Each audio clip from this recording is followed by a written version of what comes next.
recording Sure. and live streaming for the humanity at large. And let's not forget to stop for Q&A anywhere between 7:45 and 7:50. So, Sure. dear assembly, please think of an intelligent, pertinent, and burning question to ask Namarasa.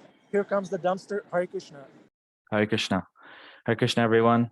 It's nice to be joining you after a long time. So we're reading from Srimad Bhagavatam, Canto 10, Chapter 9, text 15 to 18. Om Namo Bhagavate Vasudevaya. Om Namo Bhagavate Vasudevaya. Om Namo Bhagavate Vasudevaya. So I'll read the verse and then we'll go through the translations and the purports. I'll read the Sanskrit of the first verse. The Dhamma Badya Manasya Svarbakasya Kritagasa Tva Angulo Nam Abhuttena Sandade Nyachagopika.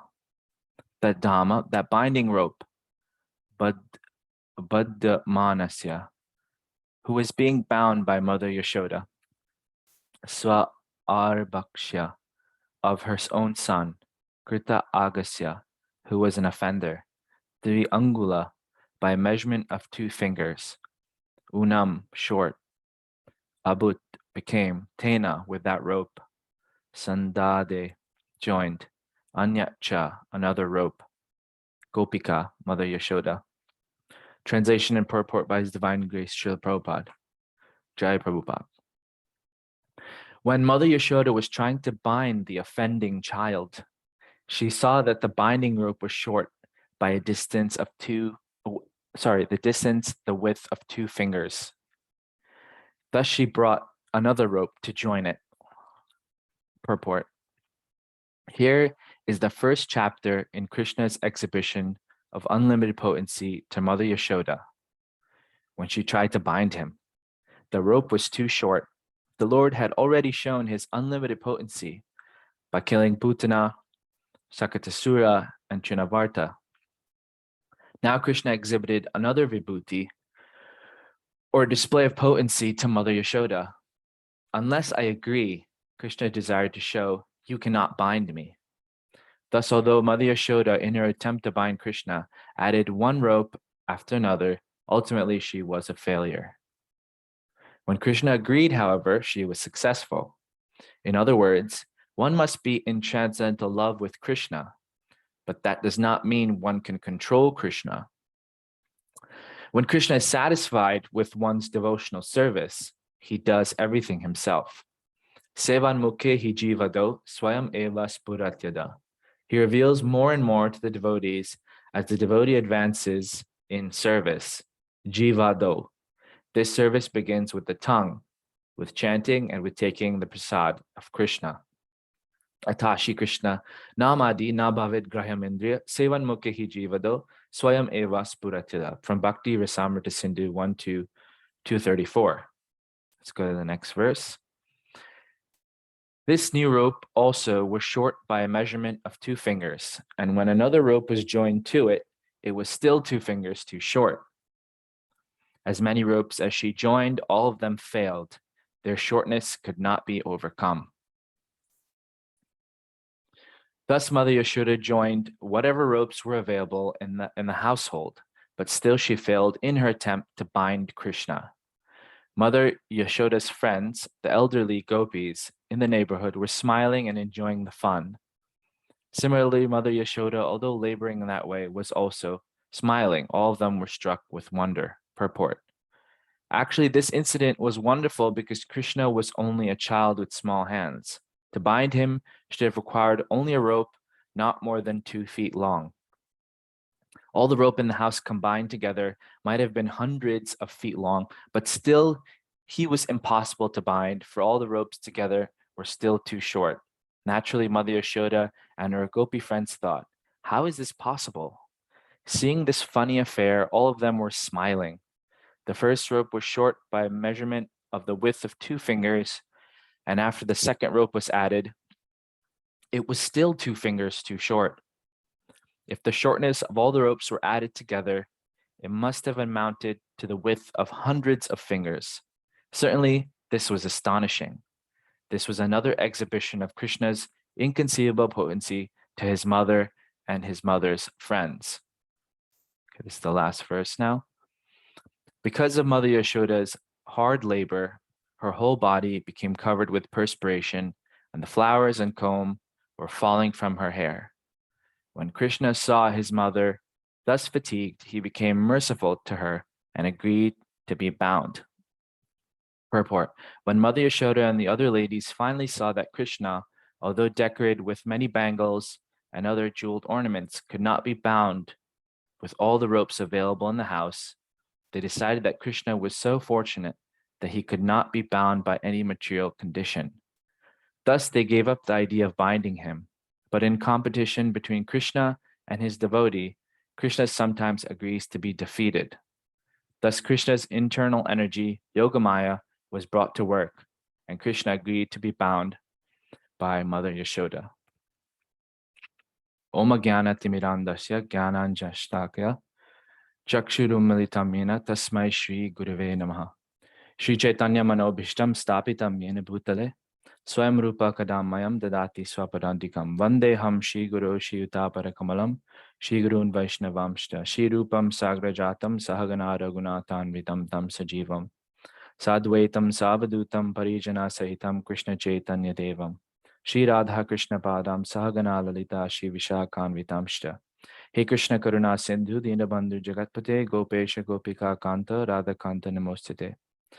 Tapta Kanchana Gaurangi Radhe Vrindavaneshwari Vrishabhanu Sute Devi Pranamami Haripriye Vanchakalpatarubhyashta Kripa Sindhubhyevacha Patitanam Pavanebhyo Vaishnavebhyo Namo Namaha.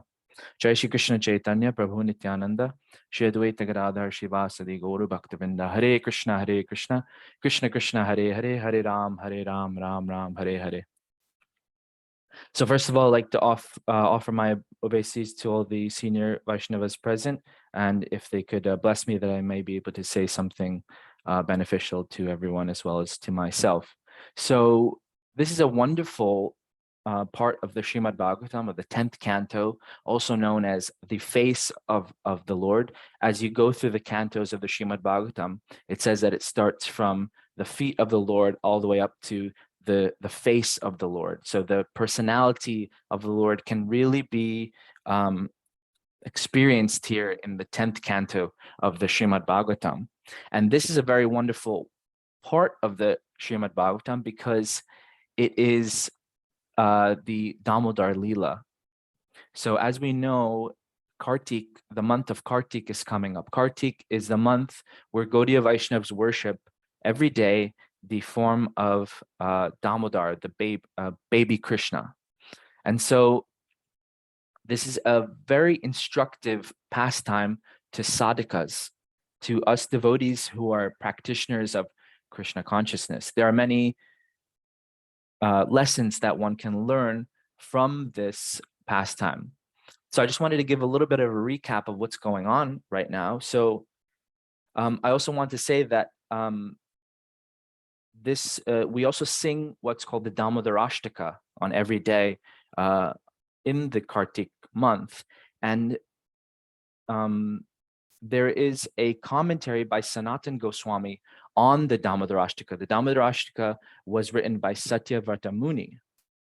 And our Sanatan Goswami, the brother of Rupa Goswami, older brother of Srila Rupa Goswami, has written a commentary on this prayer, Damodarashtaka. And some contemporary acharyas, Bhakti Pragyan Keshav Maharaj, who's Srila Prabhupada's sannyas guru, and his disciple Bhaktivedanta Narayan Maharaj has also written commentaries on the commentary of Sanatan Goswami. So I'll be taking a few things from there. There are some really amazing details of this pastime that I would like to share with you all. So basically what's going on at the moment is the residents of Vrindavan are complaining to Mother Yashoda that your son is stealing our butter and he's creating havoc and he is making a mess, throwing butter, throwing yogurt everywhere. And so we are going to leave Vrindavan because of all this is happening. Now, this is the commentary. It's also from Vishwanath Chakravarti Thakur. And so Mother Yashoda thinks, I need to do something about this.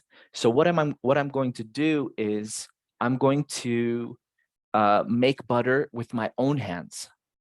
And if I make butter with my own hands, because being in a cowherd family, there are lots of people to help, make butter, make yogurt, churn butter, and things like that. So Mother Yashoda said, I'm going to churn butter myself. I'm going to take the milk myself from very special cows. And then Krishna will not be tempted to go and steal butter from others' houses. So Mother Yashoda goes and gets this milk. She starts to churn. The description is given, beautiful description of how Mother Yashoda looks, how she sounds when she's churning the butter. It said that she was singing the glories of Krishna, completely absorbed in the pastimes of her son. And so at that time, Krishna was sleeping. He was a little baby. Something I want to say also is that this is the human-like pastimes of Krishna. And we have to understand that when we want to join the spiritual world, we will also join those human-like pastimes. So we have to start becoming humans in this life ourselves and understand that, and maybe also look at that our life can be udipana. Udipana means like a impetus or a reminder of Krishna. So for example, I have a little son. He's 2 years old. I've two sons, but one is the younger one, 2 years old. And some of the things that's described in the pastimes of Krishna reminds me of those things. So actually, some devotees have said that, we're actually going to be joining the cowherd. If our ultimate desire is to join Vrindavan, which is what Lord Chaitanya came here to give, we're going to be joining a grihasta. We're going to be joining a family of Vrindavan, of the Vrajavasis. So we can start kind of creating that mood here in this life. I just wanted to interject that of my own, realization there. But so what's happening is, so Krishna's sleeping, the baby's sleeping, and Mother Yashoda is churning, and it's time for him to eat, to drink her breast milk. And so he hears her outside, so he gets up and he goes to drink her breast milk. And so she breastfeeds him and she's looking at him. And so the milk that she's making into butter is on the stove. And so one important thing that the acharyas say at this time is that the Lord, who's Atmaram and who's Aptakam, independently blissful and self-satisfied. It says that the Lord is Atmaram, right? He's self-satisfied. He's become hungry. He's become hungry. This goes back to the human-like pastimes of the Lord, so full of sweetness, so full of humaneness, so full of things we can relate with.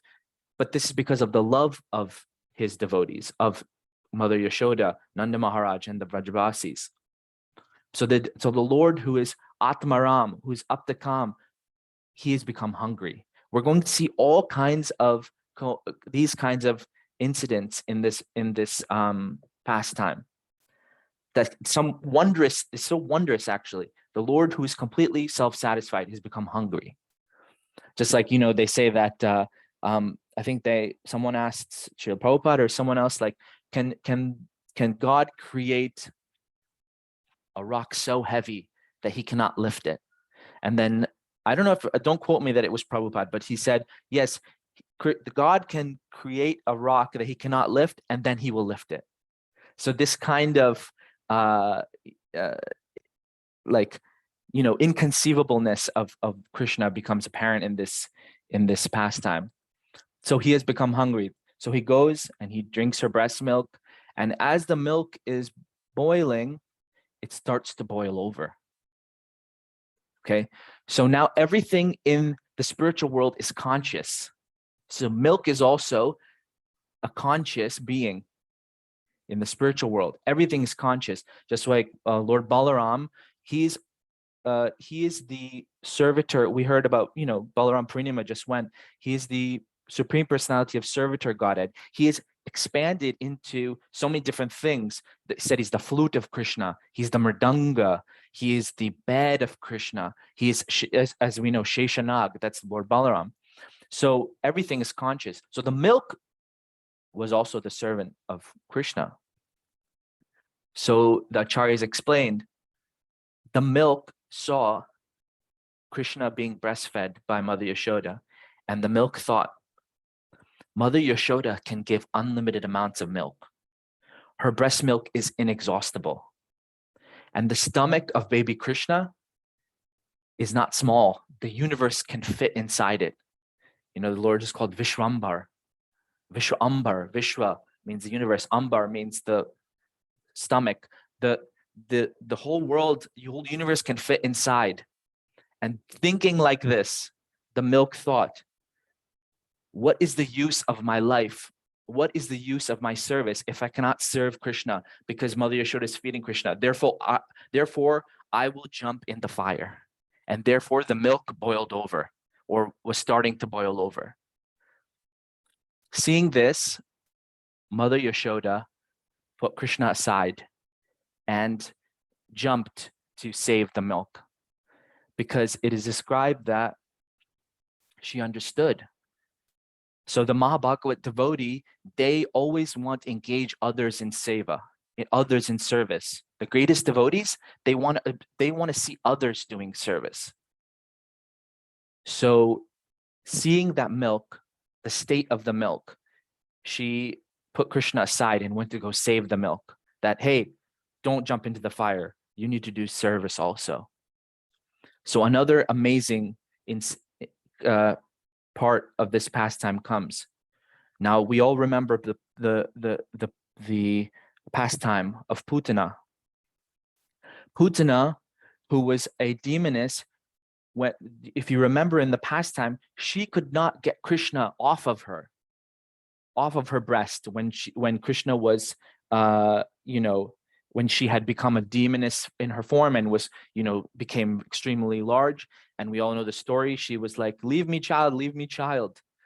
Putana, who could not get Krishna off of her, Mother Yashoda was easily able to get Krishna off of her.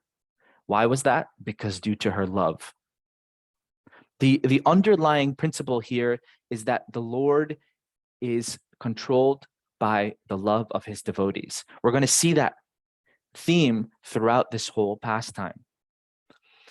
So the supremacy of the Brajvasis and their intimacy of their service is due to the controlling Krishna with their bhakti, with their love.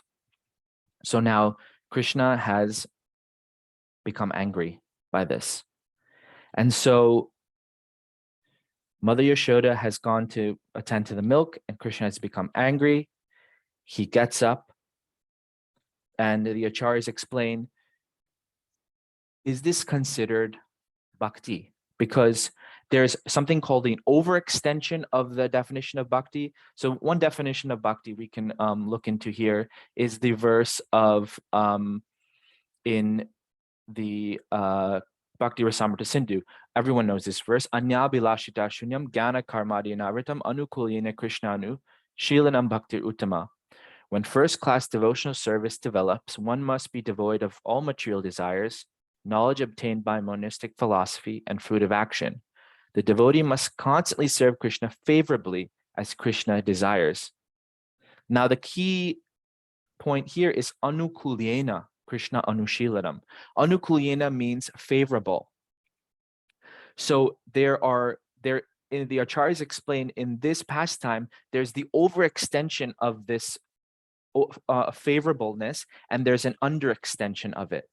So what are the examples of that? So an overextension of the favorableness can be that we know about the wrestlers Chanur and Mushtika when Krishna went to the wrestling match. And so in their minds, they were out to hurt Krishna.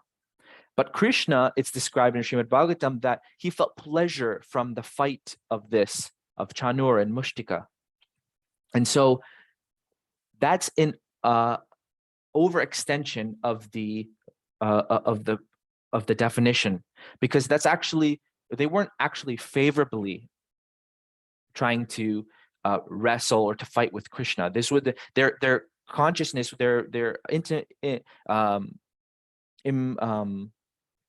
what's the word? The intention was not favorable.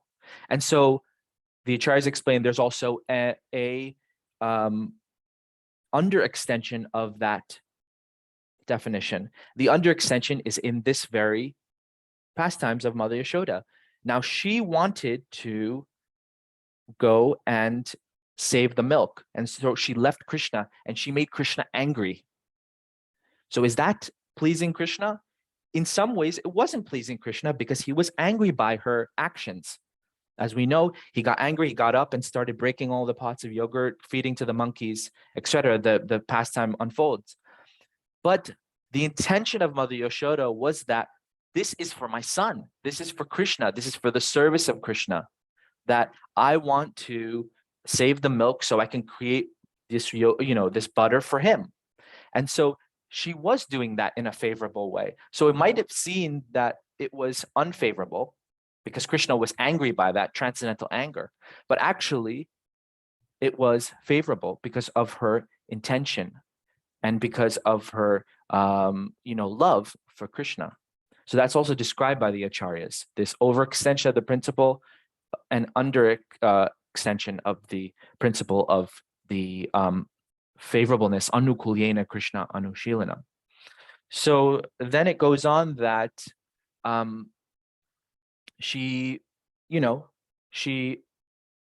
Krishna goes and breaks the pots of butter, and he is very angry, and he goes and he feeds it to the monkeys and makes a complete mess of everything. And so then he becomes a little afraid. Now this is another astonishing thing. The Lord becomes afraid of Mother Yashoda because he knows he's going to be scolded for what he did. It wasn't right what he did. And so she scolds him, she catches him, and she tries to tie him up. And this is where these verses come in. She tries to tie up Krishna. She tries to bind him to the grinding mortar. The acharyas describe that Mother Yashoda thinks that I'm going to tie to the grinding mortar. I'm going to tie the grinding mortar and Krishna, because the grinding mortar is also guilty of assisting Krishna. So what Krishna does, he climbs on the grinding mortar and gets down the butter and everything. And he does all his, naughty things from the grinding mortar also. So she thinks the grinding mortar is complicit in all this, thievery and, making this mess. So I'm going to tie the grinding mortar also. So she gets some rope. She starts to tie Krishna, or tries to tie Krishna. Now, here are some very instructive lessons from this pastime also. Now, the Lord can only be controlled if he wants to be controlled. And it says that the rope was always the width of 2 fingers. It was 2 fingers too short. Now, the Acharya described that these 2 fingers represent 2 things. 1 finger is the effort of the devotee. And the 2nd finger is the mercy of Krishna. So it's both of them, both effort and mercy are needed to control the Lord, it's described. So she couldn't tie him. She tried to, and it was always too short. Now, the acharyas also describe that there are some instructive lessons from the Sri Vaishnava philosophy. Sri Vaishnavas are the a sampradaya, Sri Sampradaya, and they have two different ideas of how one can gain, the Lord, or can gain perfection. One is by one's own efforts, and the example that's given is called Markatanyaya. Okay, this is from the Vadakalai Sri Vaishnavas, the analogy of the baby monkey. So if you ever seen a baby monkey, it holds on to its mother by its own effort. And if it falls, the mother will never retake the baby. It will fall. That's what's written. I'm not sure. I'm not sure if that's all monkeys, but in the example it's given. So the main point is that the baby monkey captures the mother, or holds on to the mother by its own effort. Okay. And the second philosophy is from the Tengalai. And the Tengalai Sri Vaishnavas say the Lord can be obtained by causeless grace. It has nothing to do with the effort of the practitioner. And the analogy that's given is called Marjaranyai, or the analogy of the kitten. If you see a mother cat carrying the kitten, it carries the kitten in its mouth. The kitten is not putting any effort when it's in the mother's mouth. So for Gaudiya Vaishnavas, for practitioners of Krishna consciousness, particularly ISKCON Gaudiya Vaishnavism, we take both of those together. Okay, the Acharyas explain the analogy of the well, the person in a well. If a person is inside a well and they're trapped in a well, there's two things that can happen. They can call out, and sorry, before that, a causeless mercy can be that someone puts a rope down into the well to save that person. And the person's effort is holding on to that rope. So there's a mixture of those two things, that there is causeless mercy coming down to us, but we have to put our own effort in and hold on to that rope. And that holding on to rope is considered sadhana, or the practice of Krishna consciousness. So I hope that's clear, that it's not only by our own efforts, and it's not only by grace. It's by the mixture of those two things. We have to put in the effort, we have to grab onto that rope, but we also have to understand that we cannot do anything, we cannot get out of that well, in the example, without holding on to, without that person being the Lord, putting down the grace, giving causeless grace in that form of the rope. Okay, so that's the analogy giving there. So as sadhakas, we have to have that determination. And so the story goes on. I'll finish very quickly, but the story goes on that Mother Yashoda is not able to tie Krishna. So she's becoming a little bit embarrassed because everyone's watching. All the gopis are watching, and they're also there with her. And so the acharyas explain that Mother Yashoda, she prays to Lord Narayan, "Oh Lord Narayan, please protect my honor. Please let me bind this boy." And so because of Mother Yashoda's love, Krishna's own potency of Aishwarya, or majesty, has no power in front of the love of Krishna. So he gets bound. He becomes bound by Mother Yashoda. And so I guess the main point that I wanted to underline here is that the point of effort and the point of mercy both have to be there.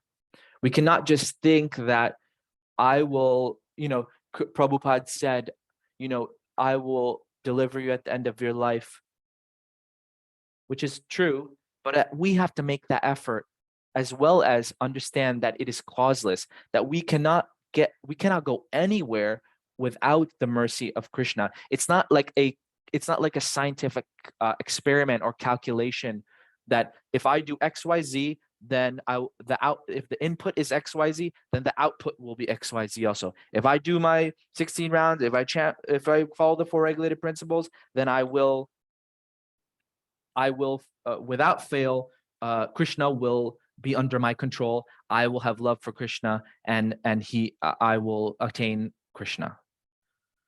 Yes, we have to have that confidence that by following the instruction of the spiritual master that we will get that.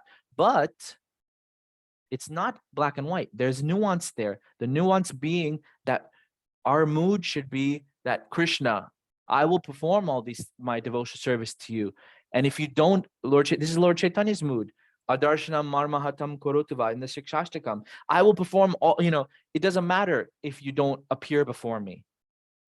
You are still my Lord. You are still my Lord, birth after birth. And that it doesn't matter if you are, making me brokenhearted by not being present before me, or or you are present before me. It doesn't matter. It doesn't matter. So we have to understand that our effort should be there, but also we have to try to attract the grace of Krishna. And how do we attract the grace of Krishna? By gaining the mercy of our, of the spiritual master. By gaining the mercy of the spiritual master, we gain the mercy of Krishna. So I guess what I'll leave with, if you haven't got anything from this verse, from this class, is that we have to give effort, and we also have to wait for mercy. And so two things must be there. I'd like to open it up now for any discussion. I have a few more verses that I wanted to share, but we're out of time. But I want to leave sufficient time for discussion. Hare Krishna. Thank you, Namarasa Prabhu. Great class. We have something in the chat from Jai Jagannath Prabhu. So he says, "Oh my goodness, Jai Jagannath Prabhu is listening. I cannot believe this." Yeah, that's a question from Jai Jagannath. That's scary. So let's see. What does effort look like for the postmodern 2022 sadhaka? What does effort look like internally, specifically? So you have to explain to us what postmodern sadhaka is first. And maybe Jai Jagannath, if you'd like, maybe you could elaborate on your question a little bit, if you can. And then we can speak on that. Postmodern just means it was the era that we're in right now. So that's why I said 2022. And yeah, the question is straightforward. What does it look like internally? Because usually when we think of effort, we think in terms of the actions of the material body. So chanting japa, Right. offering obeisances, coming before the deity, et cetera, But I'm asking, what does effort look like internally specifically? Because it seems that as effort is translated in our minds as the bodily stuff, we're not as attentive to what's happening internally. Yeah. What is the effort that needs to be made there? Good question. From my understanding and my realization, I would think that it means transformation, internal transformation, in the sense of you're seeing that you're becoming less attracted to things of the material world and more attracted to spiritual topics or spiritual activities. And so you can see that maybe some of this internal conversation may be changing inside, that I should put more time, I should use my time more wisely, or I should have some feeling of even embarrassment. I mean, I feel that, I feel, okay, maybe some,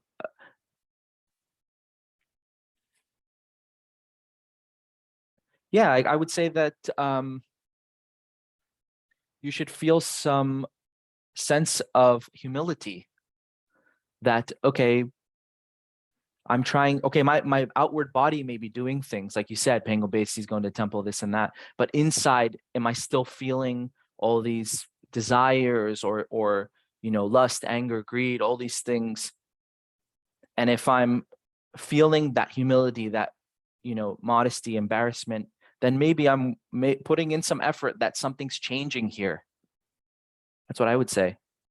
And externally, I think it helps to do all these things. That's what it's for. The morning program, Srila Prabhupada's genius of everyone doing kirtan together, chanting together, Tulsi Puja, Guru Puja, all these things, that external stuff helps to change the internal. But, that internal, you have to think about doing that internal stuff too, because for years and years, we can be going through the motions, right? Going through the motions of the external, but not seeing the internal changes.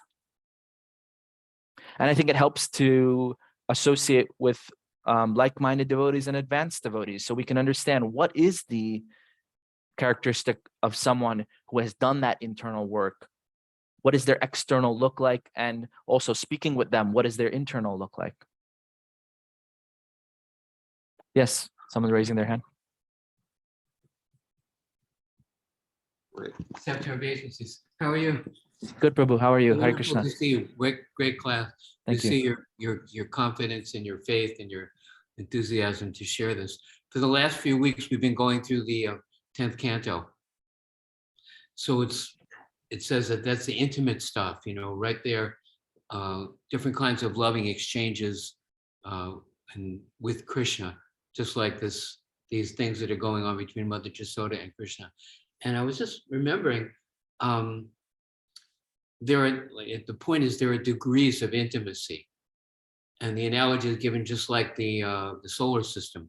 Some of the planets are right in a close proximity to the sun, and then there's like Mars and Jupiter and Pluto, and they're way out there, but they still, Krishna's so wonderful that he's reciprocating with all the different orbits.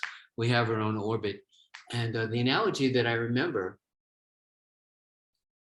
maybe we were at a Rolling Stones concert one time doing Sankirtan. The Rolling Stones, they're too old. Mick Jagger, right? And there was some people, some of the girls, they're right up in the front. They're like hugging the speakers, they say, and they're dancing and they're joyfully, they're throwing their the keys to their hotel room up on the stage, trying to attract the attention of the lead singer, to say, I find you so attractive that I'd love to like hug you and kiss you.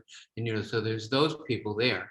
And then there's people further back, and they're throwing their underwear on the stage, But then what we noticed, like here in the temple room, like yesterday, there were some chairs closer to the speaker, and Arjuna came in, and so he took his chair and he moved it to the back because he likes to be back there, that's where he is right now. And I'm sure like if Arjuna was throwing his underpants on the stage, Mick Jagger would be responding in the same way. But I mean, like, so Krishna, it's an analogy. Krishna reciprocates with the groupies. Sounds like gopis, but the ones that are right up there, and then and they're so excited. And he also responds to the whole rest of the audience, no matter how far we out beyond Jupiter and Pluto. That's where I am, way out there. But Krishna's so wonderful that he's allowing for these different degrees of intimacy, and he's including everyone. And people are satisfied, if you can see the people all the way up front. And even if you're not on the highest platform, you can delight in their loving exchanges with Krishna. So we can appreciate that. Oh, gosh, probably. Maybe that's a contribution to the class, maybe not. Thank you, Prabhu. Probably. Arjuna's going to get me after class when I told him about him throwing his underpants on the stage. I'll never hear the end of that one. Hare Krishna. Anything else from the temple room? I have Evanji? Okay. I'd like to add. In terms of Jai Jagannath's question, I was thinking about the process of Shravanam. And we're in the 10th canto right now. And this is the prime time for us to be just totally absorbed in these intimate pastimes and hearing of Krishna, hearing of the glories of his qualities. Satatam kirtayanto mam. That's what a Mahatma does. They're always talking about Krishna's glories in that way. They're attracting people. That's how we get attraction. It's the primary process of devotional service, is just hearing of Krishna. And as specifically, you have to find what makes you attracted to Krishna, like in a certain way. Whatever is most attractive to you. If Krishna in Braj is most attractive to you and his baby pastimes, then hear that like really make that your sadhana, hearing that regularly. If Krishna in Dwarka is attractive to you, then make that your sadhana, practice hearing that, keep absorbing that into your consciousness. I kind of feel like a lot of times classes are not talking about Krishna enough, and they're more talking about like practical advice, practical life advice, which is really not like the focus of the Bhagavatam. That is more so like what a mentor does, a guide does. But Bhagavatam is primarily about hearing of Krishna and his glories. And in that way, then we become attracted and we're positively attached. We're not just trying to detach from our anarthas, because bhajana kriya comes before anartha nivritti. So we're attaching ourselves to Krishna by hearing about his glories. And in that way, detachment, causeless knowledge and detachment develop. There's a verse in the Bhagavatam that says like that. So that was just my neophyte understanding of the question.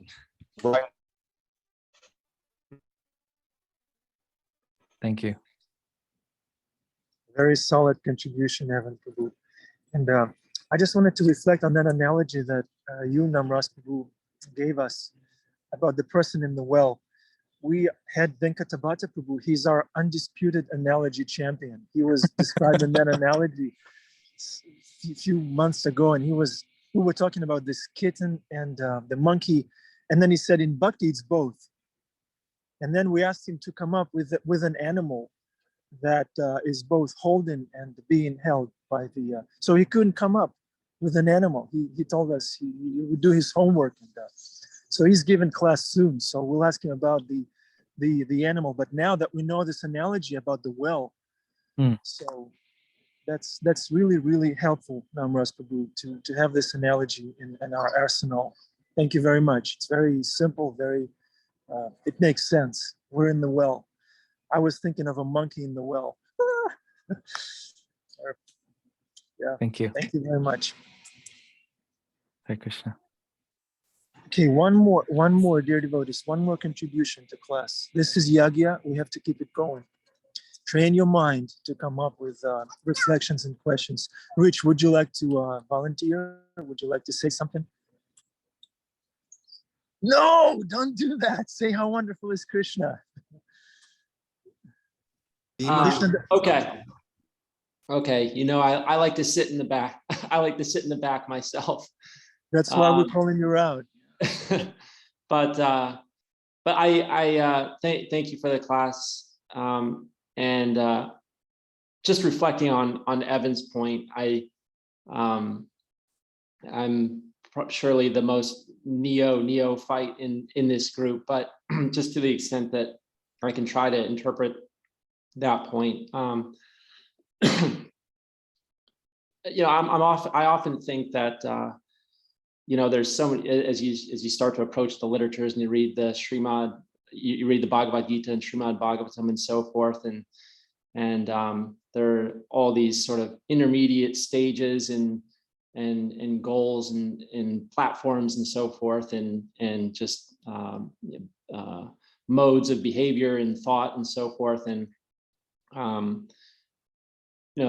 I feel like ultimately this whole process can be greatly simplified. It is all about the striving for that highest goal of attachment and taste for Krishna. And every intermediate phase and objective is just sort of automatically accomplished. It's just as it said that, the Vaishnav doesn't strive for liberation. They don't care if they go to heaven or hell. And, all these little details about, consider them practical aspects of our life or what have you. These things are all, in a sense, resolved automatically if we are constantly remembering and reflecting on Krishna, if we're constantly chanting his names, hearing his glories, associating with devotees. Everything else is just sort of nothing in life is ever really achieved when you're seeking directly to achieve it. In romance, whoever found a spouse when they were looking for one, or whoever whoever found anything when they were striving for it, you just search, you just find that higher ultimate goal and pursue that, and everything else is just sort of automatically achieved in the interim. So that's probably a poorly bastardized understanding of Evan's point, but it's just one little takeaway I'll extract from it. Bhima will have something much more enlightening to say. Thank you, Rich. Very nice. Namarasa Prabhu, is that okay? What you said? Is that valid? Everything is included? Yes, it's valid, but we also have to understand what our goal is, what our prayojan is. So your point is valid for sure. And also we have to understand what the goal is, because if it's not that all paths or all different practices can automatically lead to the same thing. We have to understand what our goal is. And as devotees of Krishna, devotees of Lord Chaitanya, the goal has been very clearly given that we're striving to be servants of Krishna. We're striving to be servants of Krishna specifically in Vrindavan, as all these pastimes in the 10th canto have been listening to, the pastimes of Krishna in Vrindavan. We're striving to be followers of them. And so of course we can have other attractions to other pastimes, but for this tradition specifically, for this for this pastime specifically also, we're striving to follow in the footsteps of the Vrajavasis. But thank you. Yeah. Speaking of Vrajavasis, we have Bhima Prabhu. He's every time he speaks, I think of an elderly gopi. So that's Bhima Prabhu. Bhima Prabhu, preach, unmute yourself.